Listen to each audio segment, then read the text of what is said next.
Welcome to the Bulwark podcast. Happy Friday. And because it's Friday and this is the weekend podcast, we are joined by Tim Miller, who joins me tanned, ready, and rested from South Carolina. So good morning, Tim. Charlie, good morning. I'm in the shadow of where the Confederate flag used to stand, one of our more recent victories that we had. You remember when we used to do things that felt good? Well, I also remember when Nikki Haley looked like she was going to be the conscience of the Republican Party. Remember that? But that's how old I am. So you were up late last night. Yeah, You went to the Mike Pence speech, I did. which I have to admit sounds extraordinary for its gaslighting quality, the way that he's basically forgetting about January 6th and going back to how wonderful the Trump presidency was. So it's the old Mike Pence. In case there was any concern that Mike Pence might have grown a conscience or that Mike Pence might be pivoting, we're not seeing that. Well, you were there, so you tell me about it. It was a try-hard version of the old Mike Pence, actually. It was interesting. The event was at the Palmetto Family Council. So I was a little concerned I was going to burst into flames when I walked inside, but I did not. And it was their annual gala dinner. And so, the crowd, the interesting thing is the crowd was very much in the Pence kind of oeuvre, right? I mean, it was earnest, evangelical, voters, older vote, a very blue hair crowd. And, when I was kind of talking to people casually, a lot of them in this room, tended to kind of be on the Pence side of the dispute, right? Like they all liked Donald Trump, don't get me wrong, but they, they really connected with Pence, and his story about, being saved by Christ, and such. So, so this should have been a home base kind of place for him, right? And so he had an opportunity where he could have, I think, maybe just ignored everything altogether and kind of just talked about faith issues, right? And, transgendered sports or whatever the Palmetto Family Council's riled up about these days and kind of ignored everything. I thought that was an option. Another option would have been to, kind of use this place to stand his ground and say, I did the right thing and the moral thing. And I, followed the commandments. I didn't lie. That was never really in the cards, but it was an option. And then there was the thing that he did, which was, give a very 2024 prep style speech that lambasted Biden, said that the first 100 days have been dividing America and blah blah blah, and praised President Trump. He even cucked himself at one point, talking about how at the beginning of the administration he was shy and embarrassed to ask Trump if he could speak in his stead at the Right to Life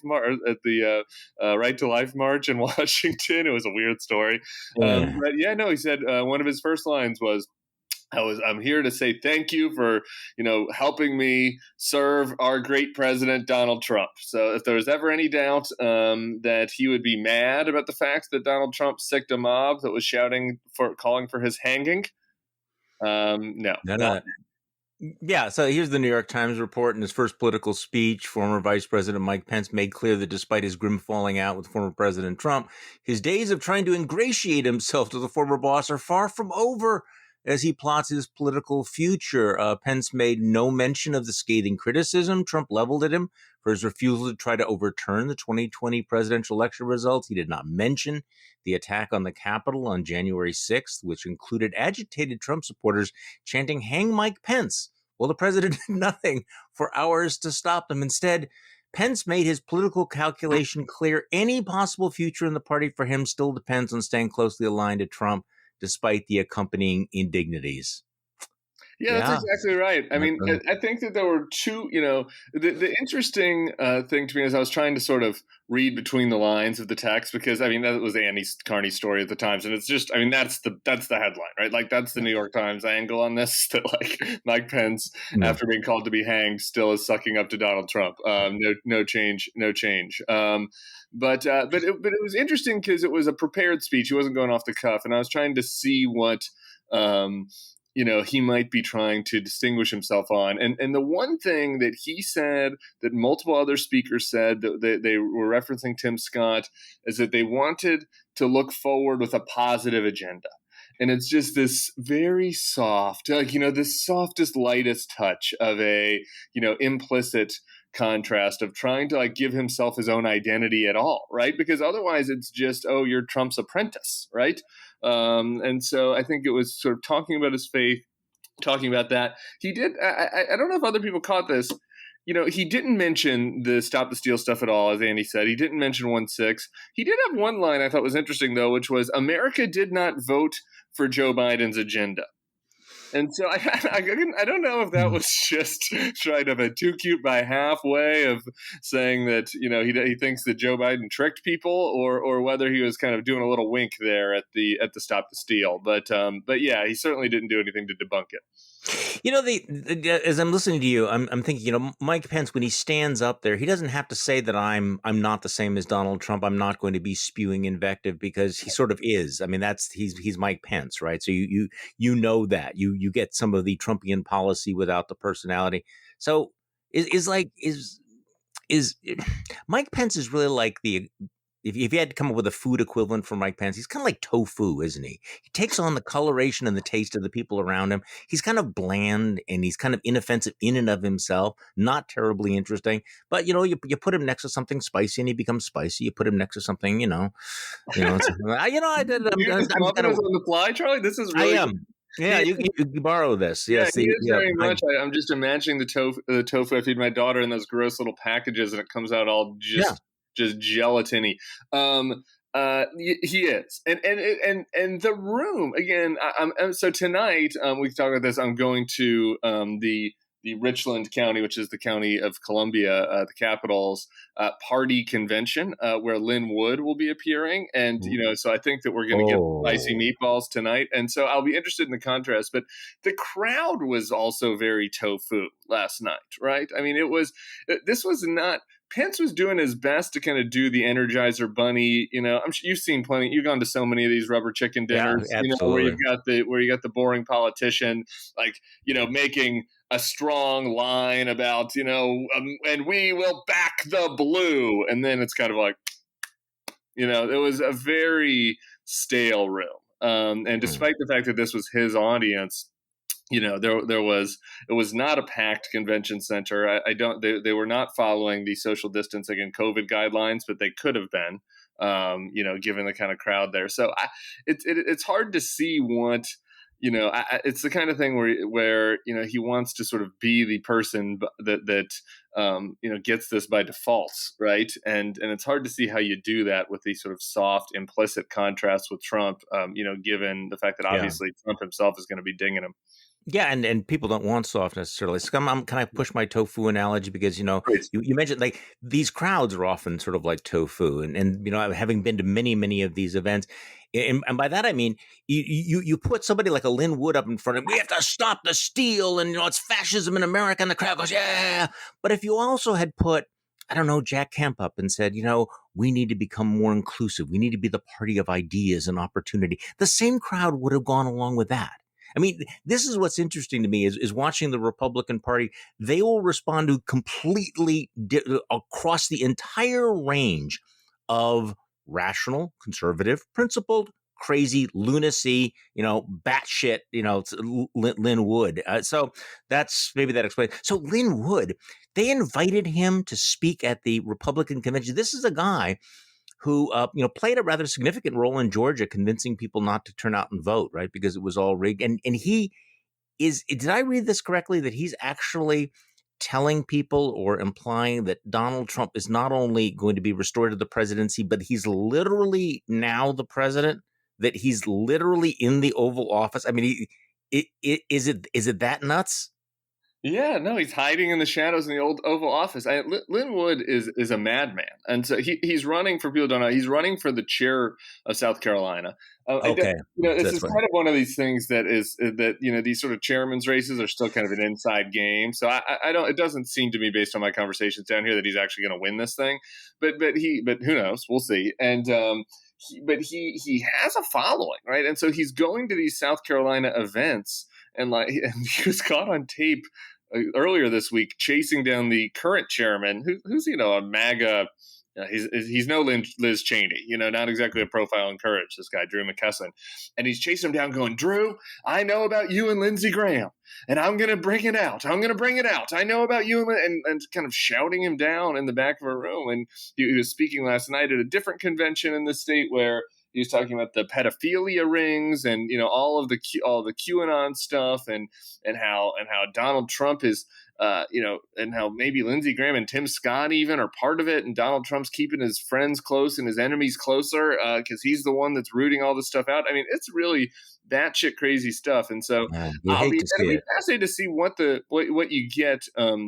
Because I do think people are susceptible to this. I think that you're exactly right. Like obviously there was this dark shadow in the part of this sort of underbelly of the party that we've talked about a million times that has been unleashed by Trump. But these people could be steered a different direction. There's absolutely no doubt about that. Yeah. Okay. So since you raised the issue of pedophilia and Pizzagate and all of that stuff, I was debating like which crazy should we talk about today? Actually, every day I feel like we're doing that. I mean, I was going to start with Rudy, but let's go right to this Matt Gaetz story because people haven't seen it. The Daily Beast has a story about Matt Gaetz, and what they have is the written confession of his sleazy partner. What's his name? Greenberg. Yeah.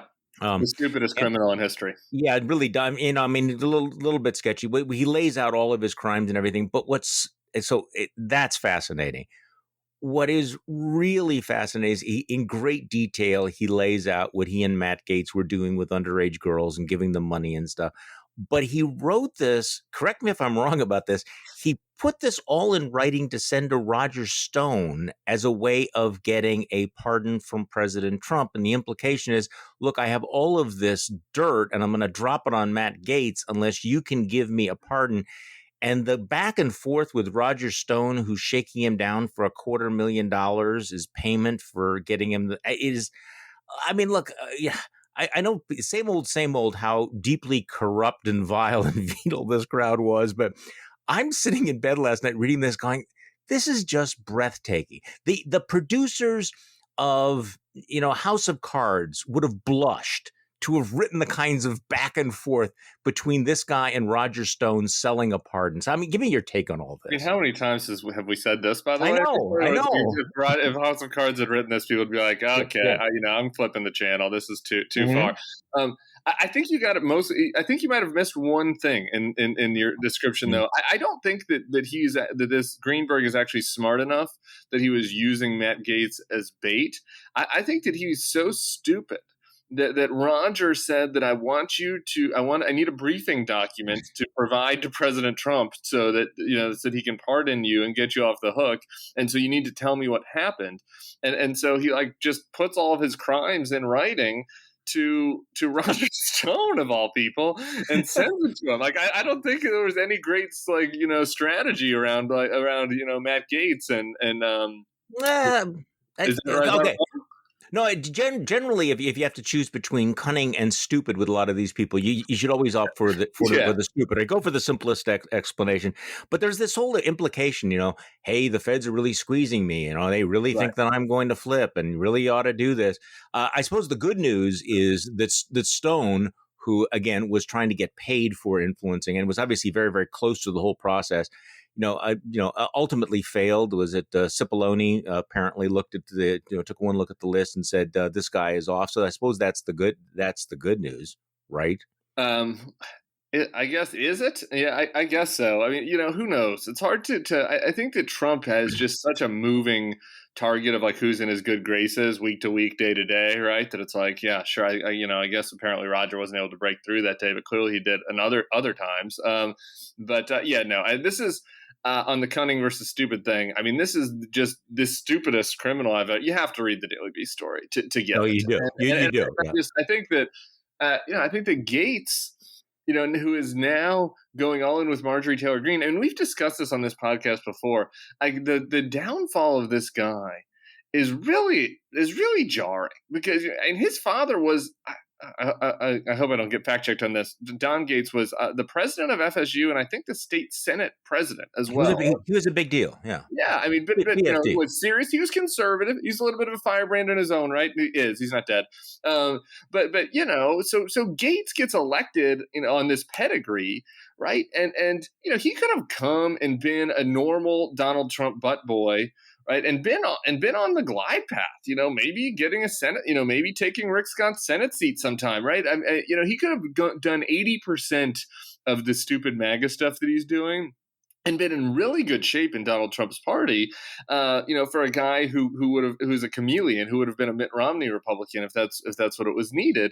And now here he is going on a tour with Marjorie Taylor Greene and her sex guru and getting in this situation with Greenberg and being a Newsmax flunky. It's a really to go so low that you've even bottomed out of the Donald Trump Republican Party. Takes some talent. Okay, what was interesting about this story about Marjorie Taylor Greene going on the road with him, having this event, is the Gaetz had been really quiet for a while. I mean, really, this had gone dark until this Daily Beast story comes out. He's not. Notice he hasn't shown up on Tucker Carlson's show since he did that whole, "Hey Tucker, you know this girl, you were there," and Tucker go, "I have no idea what you're talking about." Double date. Okay, so you're gonna get Gaetz. Gaetz right now is gonna latch on to anyone. He will go anywhere to find a friend. So Marjorie Taylor Greene, what's in it for her? And again, I suppose we're on this continuum of cunning versus really, really stupid. And I think I'm going with the really, really stupid on all of this. What is her upside of associating herself with a guy who is about to just go down in spectacular flames? I think owning the libs, and in this definition, the libs even encompasses like Mitch McConnell, right? I think that by doing anything to signal to the base voters that you are one of them and not, one of the establishment deep state, pedophilia ring people. I think it's as simple as that. Like Matt Gaetz is now just sort of a lightning rod for that. And everyone else is like, I don't want to touch this lightning rod. And so MTG is like, hell yeah, that's what I want. That's the rod I want. So I am unafraid. Okay, so speaking of other crazies and people going down in flames, the Rudy Giuliani story is really quite remarkable. America's mayor, whose offices and home were raided by the FBI, obviously under a very, very serious criminal investigation into his dealings with Ukraine. I don't want to spend a lot of time about his appearance last night, but I did think this was interesting. I mean, he's pushing back. Donald Trump is saying what a great patriot he is. Some of the folks over at National Review, Baseball Crank, is very indignant about imagine going after. Why are you not shocked if they're going after Rudy Giuliani? I don't know, because the guy's a complete, serial criminal thug mobster type. And maybe, that's what you do in our political culture. But let me play a 25-second soundbite from Rudy Giuliani, who's talking with, of course, who is he? Was he with Tucker or is he with Hannity here? I'm getting there. I always see on Fox. Here's Rudy. Being dismissed, and it's stopping. This is no longer a free. We might as well be in East Berlin before the wall fell. This is tactics only known in a dictatorship, where you seize a lawyer's records right in the middle of his representation of his client. You should be prosecuted and disbarred for that. Rudy's it's East Germany. I guess I'm also old enough to remember when he was the guy who was the prosecutor. It's like he's never heard of any of this stuff, right? It's like this never happened. I was never the U.S. attorney who went after people and who subpoenaed them and had raids in their house. I don't know. And Rudy keeps talking. Yeah, I mean, look, I think that firstly, thank goodness for FARA. Because it seems to me like there's a lot of white collar crime going around that isn't being uprooted in the Trumpian swamp, and FARA is the one sort of tangible Okay. law that has really, Come on, come on, come on, come on. Hey. It's fair. Like, what percentage of people know what you're talking about here? Oh, sorry, Okay. sorry, sorry. Okay. It's the Yeah. four. Well, I don't even know what it stands for. Foreign Agents Registration Act, which makes it illegal to act as an agent of a foreign principal without registering with the Department of Justice. So, the purpose of this Foreign Agents Registration Act is to identify foreign influence in the United States and address threats to national security by promoting transparency and ensuring that we all know the source of certain information from foreign agents intended to influence American public opinion, policy, and laws. And that's what Rudy's being investigated for violating. That was a really good explainer. Thank you, Charlie, for intervening there. But it was what also brought down Manafort, right? Yep. Because it's an easy thing to prosecute, right? It's an easy thing to get enough evidence for in order to sort of issue a warrant and do all the things you saw yesterday. Because it's like, well, we have the evidence that he was representing a foreign agent, and we can see here they didn't file the paperwork. So, it's pretty open and shut case here, Bob. It was interesting on a different clip on CNN last night. Aaron Burnett was pressuring Rudy's brain genius son about this, Andrew, and she said, this carries with it a 5-year jail sentence maximum, and so is Rudy going to be sharing information? And his son is just doing the hemina. It seems like he just realized live on CNN that this carries with it serious consequences. So, look, we'll see exactly how it plays out, but it could only be. It would only bring us perfectly full circle of the Joe Biden victory here, that the Keystone cops that broke the law to try to take down Joe Biden end up getting Donald Trump impeached and ended up getting themselves imprisoned while Joe Biden gets into the White House. It would be a pretty nice bow on the whole story. So, so what Aaron Burnett was trying to get at was, is Rudy going to flip on Donald Trump? Right. And of course, Andrew's going, well, of course he would never do that. And look, I mean, again, I remember when the question of would Michael Cohen flip on Donald Trump came up. And I'm not proud to say that I was in the absolutely not, no way, why are you even raising this possibility camp? Because there was no way that Michael Cohen was ever going to turn on Donald Trump. And of course he did. He flipped hard. And now he's saying that he thinks that Giuliani will too.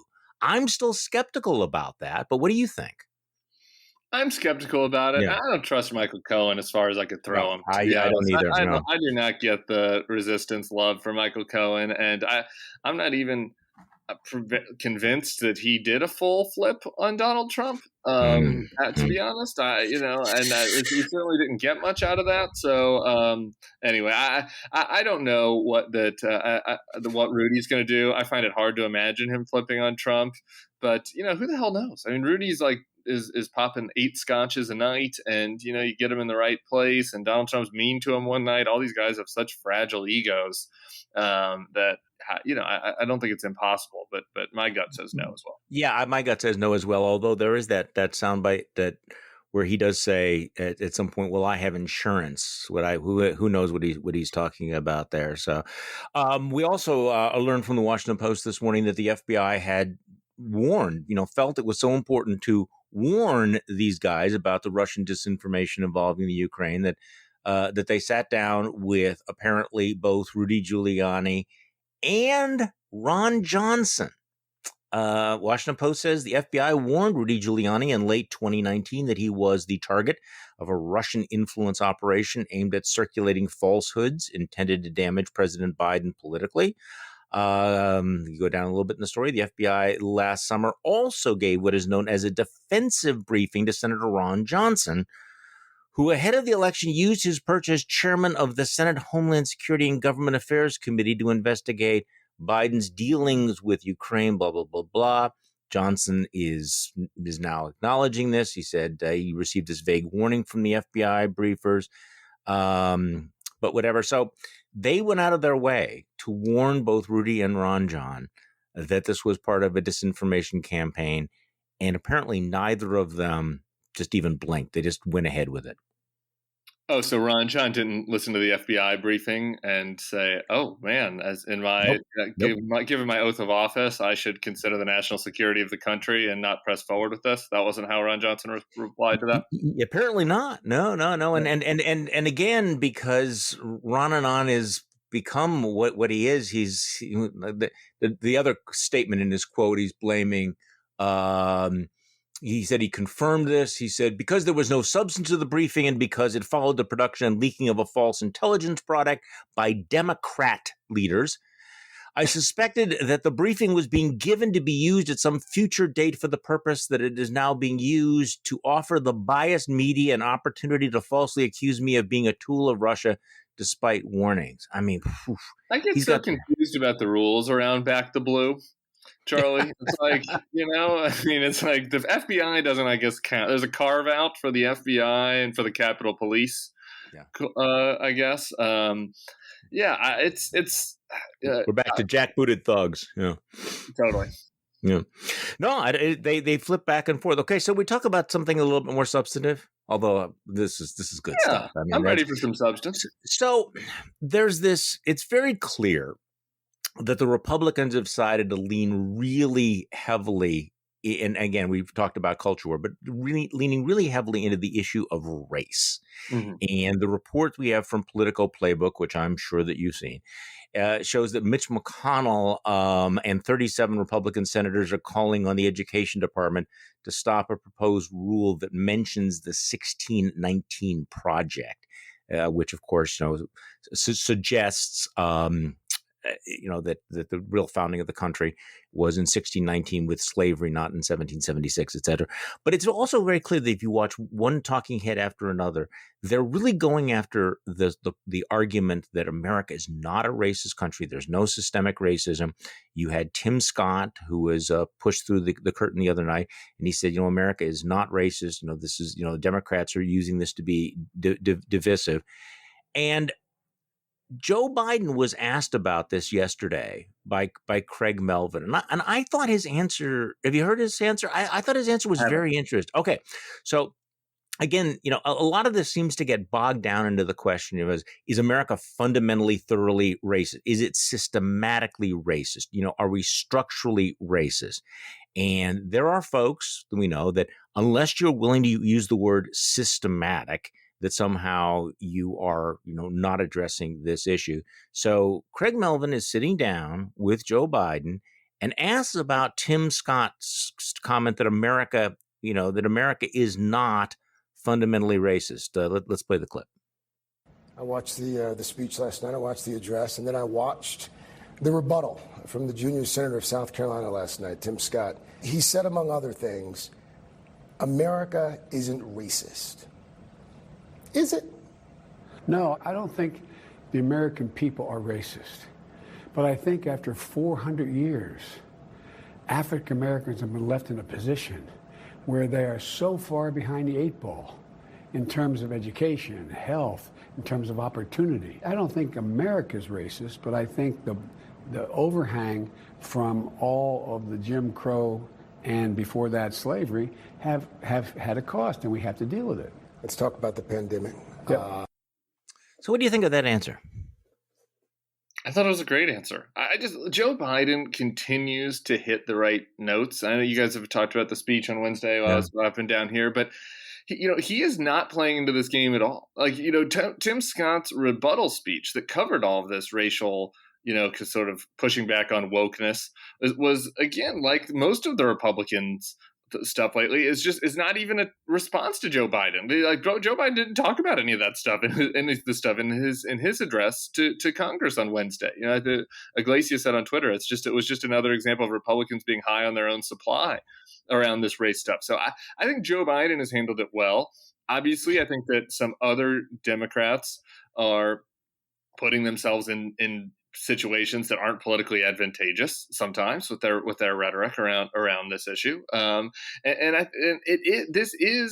is correct that this is going to be everything. And it is sad and disorienting a little bit that race is so central to our politics in 2022. But just yesterday, when I was meeting with a former South Carolina GOP chairman down here, he said that he sees the midterms as being all about racial stuff, pushing back on Black Lives Matter, backing the blue, critical race theory. Last night in Pence's speech, he said, he echoed Scott and said, for an applause line, America is not a racist country, with this deep implication that Joe Biden thinks it is, right? Which obviously his answer to that question was much more nuanced and correct, like that it acknowledges our racial history, is the racist history that is not, pointing out individual Americans and wagging their finger at them per se.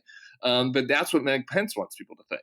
He said also in his speech last night that Joe Biden is getting rid of the 1776 project, which was like the Claremont response to 1619, which was like written by a 4-year-old, like smearing poop and crayons onto like a chalkboard. It was like a 2-page memo.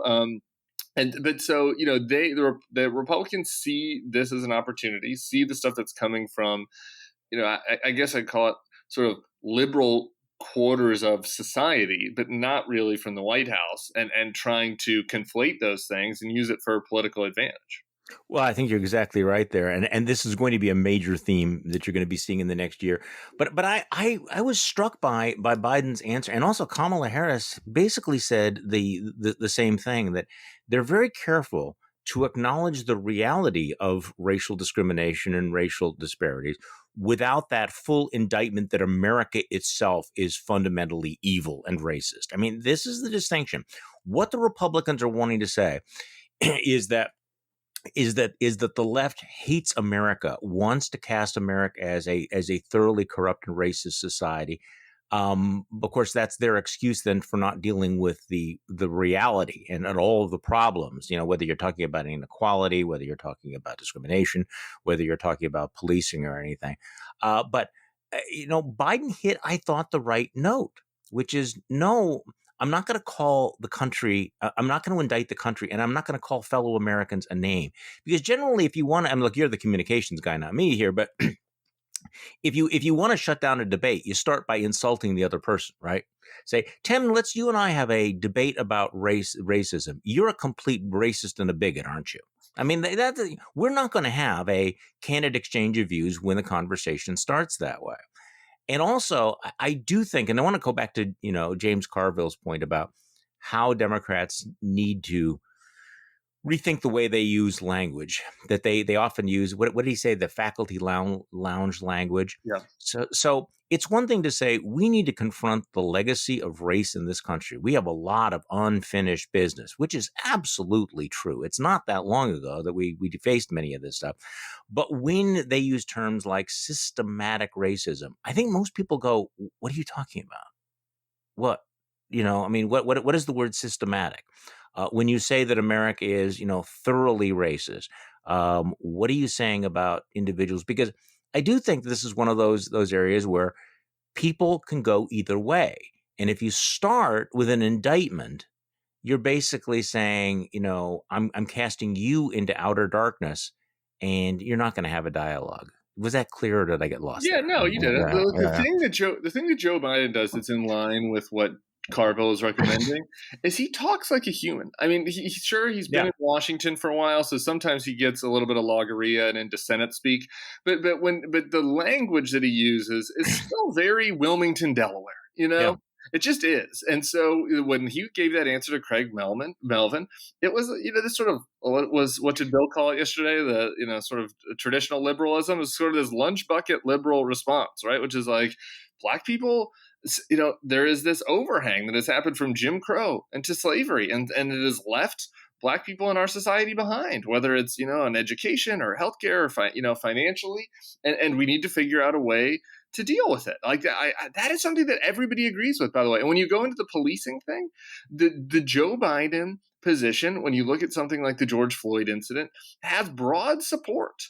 It is the Republican position that is actually the one that is in, in a kind of this narrow corner. I mean, just consider there's this New York Times story that looked behind the what happened in the jury room on the Chauvin trial, and it showed a jury of 12 people across races that took this very seriously.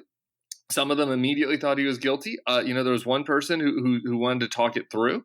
They looked at the evidence. They considered the different causes. There was no discussion in this jury room of like Maxine Waters, right? I mean, there's this notion on the right, which is kind of the opposite of this, which is that there's reverse racism in this country, that we're being racist against Derek Chauvin, that he's a victim, not a murderer, right? That he couldn't get a fair trial in this country. You see this in mainstream right-wing media, not just the alt-right stuff. This was in National Review and Daily Wire and all this.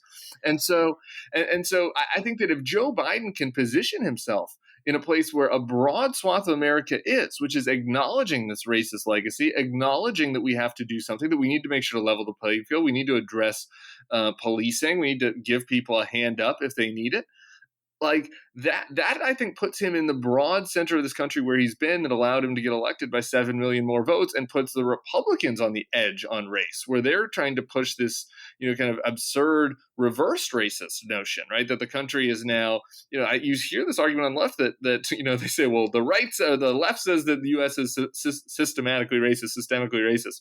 You increasingly hear on the right that the country is systemically racist against them, against white people and against Christians, and that the big corporations and blah, blah, blah. And so, that is just as much a fringe position and frankly, an even a bigoted fringe position in addition to that. And so I think that if Biden and Democrats generally can push Republicans into that camp and can sort of hold this broad center of caring about race and wanting to deal with it, I think that's the right place to be. No, I do think it's the right place to be. And I will say something that I've been thinking about a lot lately, because, of course, one of the questions that those of us who have been conservatives have to ask is like, how did we get to this moment? What did we miss? How deep was this? How deep was this recessive gene? Was the left right when they said that there was that racist undertone, to all of the stuff, which I denied for a long time. It's becoming harder and harder to do that. I mean, I do think it was a recessive gene. I do think that there was an alternative path. But one of the things that I've learned as I get older, and since you bring it up every once in a while that I'm significantly older than you, is to realize that I've never said, you said, but is a lot of this stuff was not as far in the past as we think. And I read something the other day. I can't remember whether I actually said this on the podcast, but somebody was talking about Harriet Tubman. Harriet Tubman was, when she was born, Thomas Jefferson was still alive.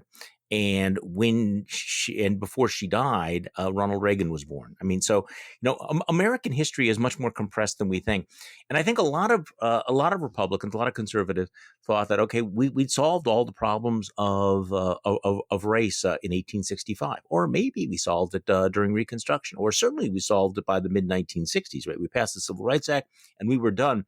I have to admit that I am really embarrassed now to look back at things that I wrote, say, in the early 1980s that basically implied that we'd solved all of these problems, and realizing that when I was sitting there as this young punk kid in 1980, it was only 15 years after Bloody Sunday in Selma.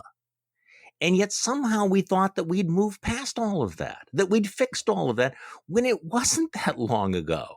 And so when, to be surprised to see all of the consequences of this now, and this is not an expression of white guilt. This is just an acknowledgement of reality.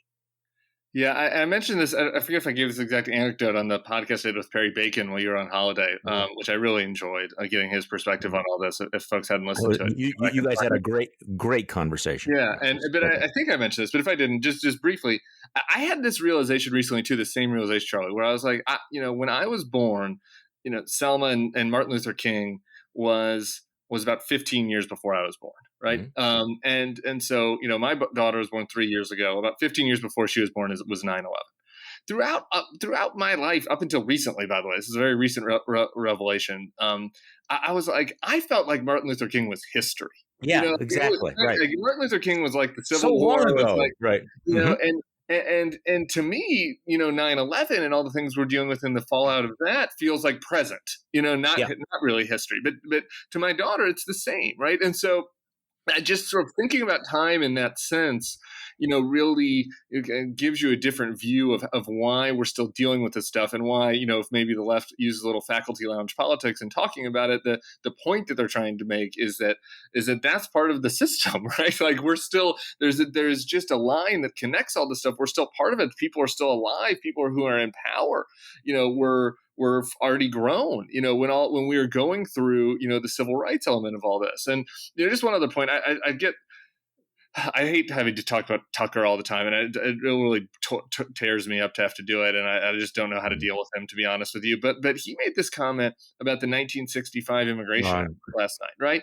Where it was the 1965 Immigration Act, which repealed the rules that basically advantaged Northern Europeans, and Western Europeans, Northwestern Europeans, really, in immigration to this country, and said that law that repealed that and allowed more Southern Europeans and Asians to come into the country is an assault on our democracy.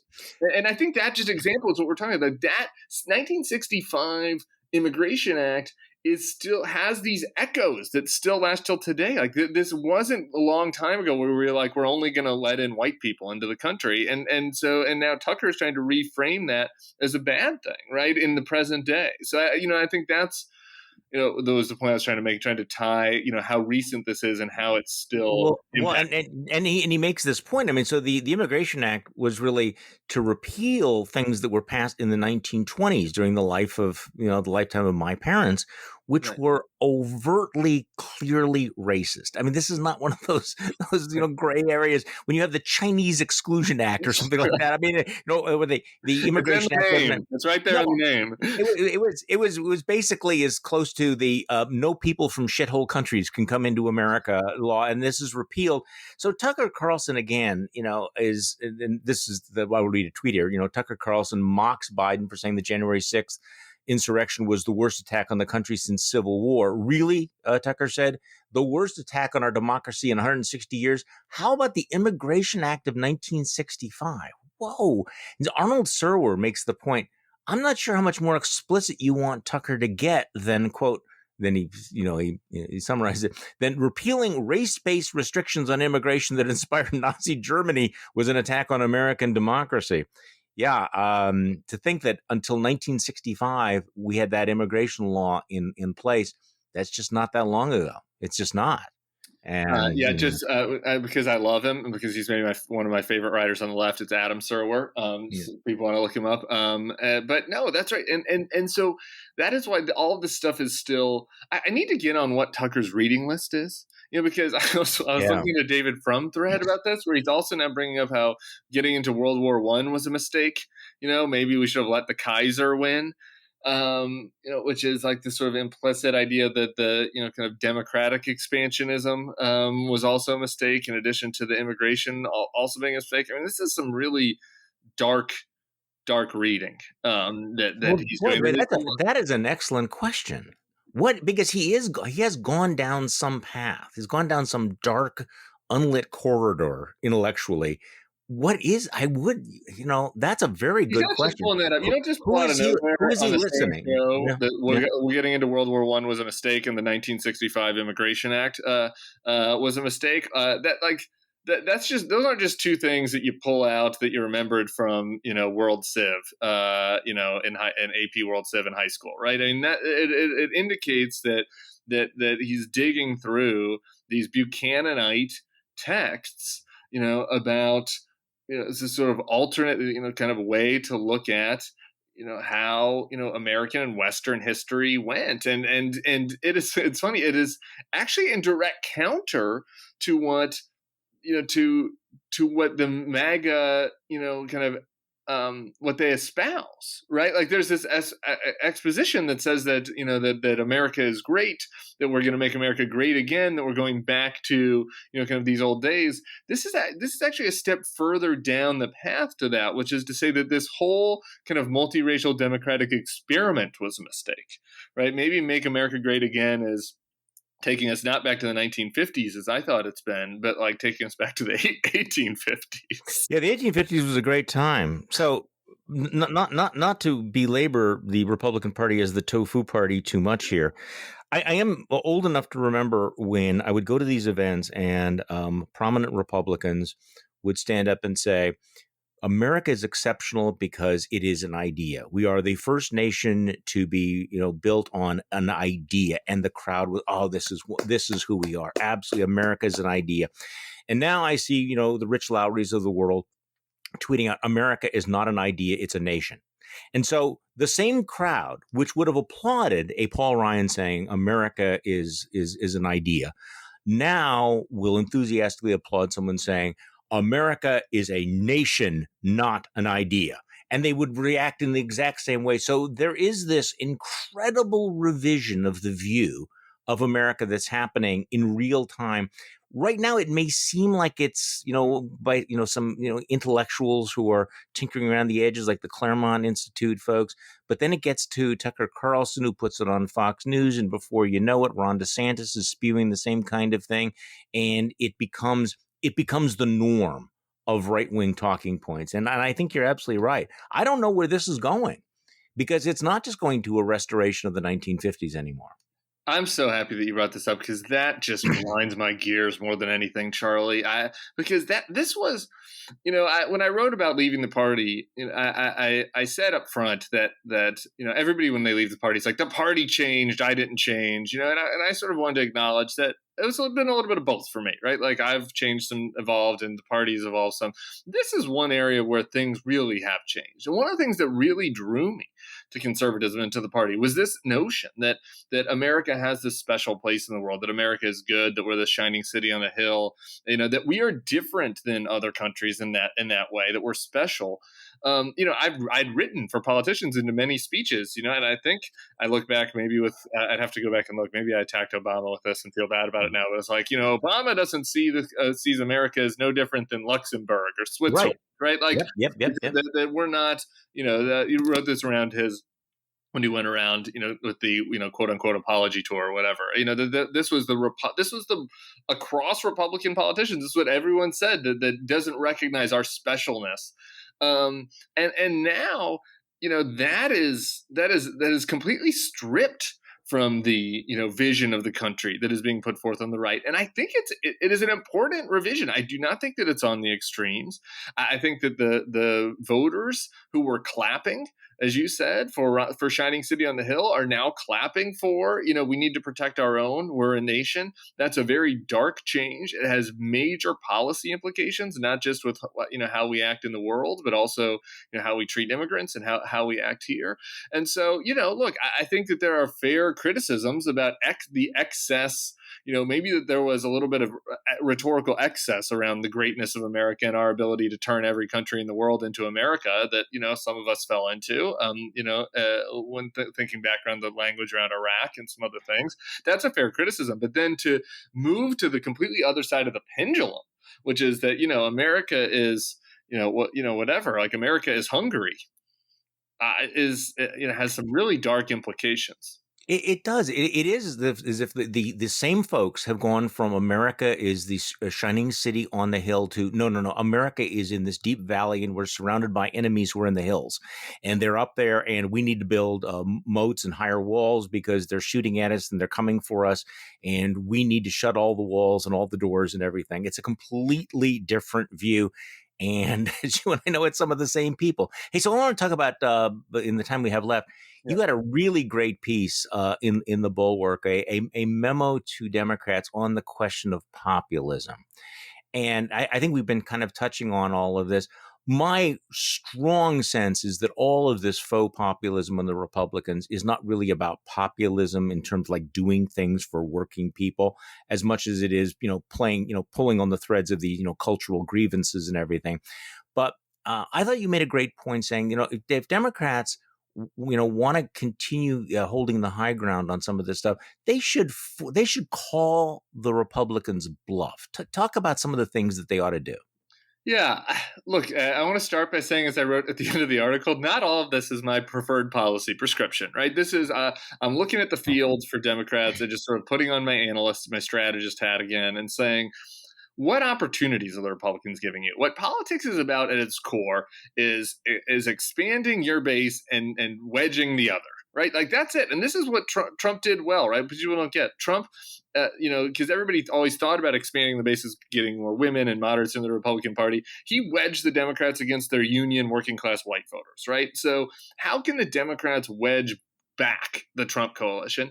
And to me, there's an opportunity to wedge back some of these very working class voters who the Republicans are now pretending to pivot to because they've totally abandoned the upper middle class suburban voter, and so now they're pandering to them with all of this racial stuff that we've been talking about, but they're rhetorically saying that they're going to become the workers' party and the working class party. But anytime any policy matter comes up, they're on the other side of what oftentimes the working class voters would want. So, look at the minimum wage, for example. They didn't want to increase it to 15 like the Democrats did. Whatever you think about the merits of the minimum wage policy, this is something that tangibly would help people that are working in these sorts of jobs. So why don't the Democrats call their bluff on that? Go back, go down to $12, go down to $11. Give something to force the Republicans to continue to make bad votes on that. This paid family leave thing we saw, or paid family leave, or childcare. I think that there are interesting policy discussions on the right way to do a childcare credit for working parents, working mothers in particular. But Marsha Blackburn sends out this tweet that's like giving childcare to working moms is like communism, right? I mean, they're still stuck in the old economic Adam Smith, Tea Party, Margaret Thatcher mindset. Many of them are. There's some of the new crop are changing, but the majority of the Republican Party is still completely phony when it comes to economic populism, and the Democrats need to make them pay for that phoniness and just try to cleave back some of these workers who legitimately do want and need help, whether it's on family leave, whether it's on childcare, whether it's on wages, and make sure they know that it's the Republicans standing in their way. And I think that is the best way for the Democrats to put pressure on this Republican pivot that has given them this advantage in the Electoral College and in the Senate because of kind of the disproportionate population of working class white voters, in the various states, which we all talked about. Well, just on a strictly tactical basis, as I read your piece, I'm thinking they're not going to do this effectively because they're having these big mega bills that just have so much packed in them that it's going to be easy for the Republicans to say, well, it's another $2 trillion or it's $1 trillion, and it's hard to remember all the things that are in there. I mean, if you ask me, could you disaggregate all the things that are in the president's new proposal that he unveiled? I can come up with the top line, but what exactly are they talking about? Childcare? What are they doing? So should they break it up into smaller votes to have let's have a strict up or down vote on how you feel about paid leave, or let's have a simple up or down vote on this discrete vote on hardcore infrastructure? Should they break it down that way? I think that's possible in certain interests, particularly on minimum wage, right? It's like, so Tom Cotton said that he's for the $10 minimum wage. So why not say, okay, man, we'll cut you in the middle. We'll make it at $12.50 and we'll put a vote up in the Senate and, make that, I think that you got to make sure you got to get Manchin and Sinema on board, right? For this sort of thing. You don't want to put them in a hard spot, but you can find things like that. I think that some, in certain cases, up or down votes, I think is smart. I think also it's just messaging. I mean, just quick, listeners, what is in the coronavirus bill besides the $1,400 checks? I just don't think that your average voter can name anything. And I think that even engaged political watchers can maybe name two other things, right? And so I think that would be my one main criticism from a messaging standpoint of Biden so far is a lot of times when you talk about this, you hear them talking about equity and economic security and there's a lot of pablum.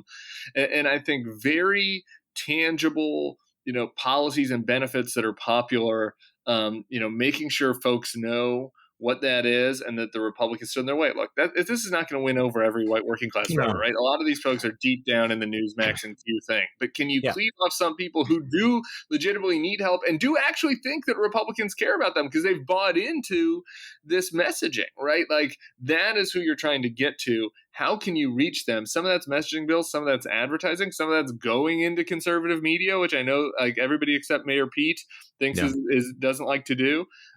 So those are just some ideas for how to think about this in a way that like puts some pressure on Republicans. So they don't just get to sit in their comfy, fake populist bubble, talking about Dr. Seuss. Okay, this is just smart politics, and I understand the impulse behind moving fast, going as quickly as possible, and we put a premium on that with measures, artificial measures like the first 100 days. But there's also an advantage to going slow and smaller, by which I mean, if you have an issue like this, take some time to explain it and then talk about it and then highlight it and talk about it some more and then remind people you're doing it and then force a vote on it. Have these discrete things.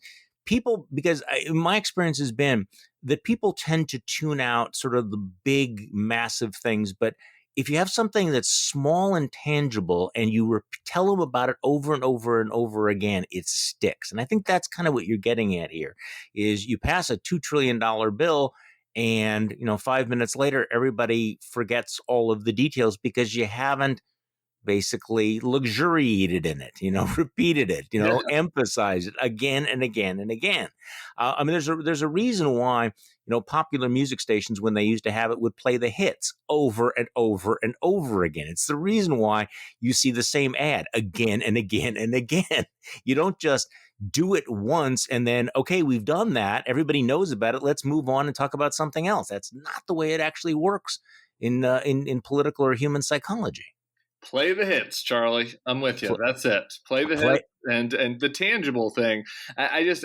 When I complimented Biden earlier about how he has a knack for talking like a regular human, I think that his weakness in that spot is that he does sometimes lapse into this kind of pablum, a politician's pablum that ends up sounding like the Peanuts parents sometimes, wah, wah, wah. And I think that that there's room here to play the hits and to be very tangible and specific and kind of let the chips fall. It's going to be a tough midterm. We'll have, plenty of months now to talk about it ahead, but that's, I think, the best move on the board.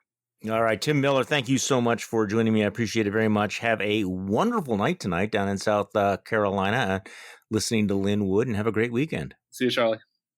And thank you all for listening to today's Bulwark podcast. I'm Charlie Sykes. We'll be back on Monday, and we'll do this all over again.